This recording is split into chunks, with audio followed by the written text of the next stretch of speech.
how to connect Arduino Leonardo and set up Midi mapping to be able to volume up and volume down Ableton software.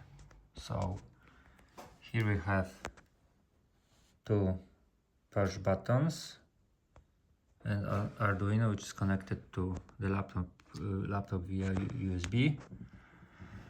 And here in Ableton we can click Command M and then try to map all available functions here to the Arduino button. Here we go. Let's turn off mapping and let's try it.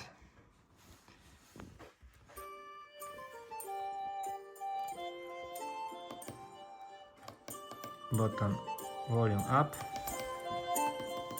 and volume down.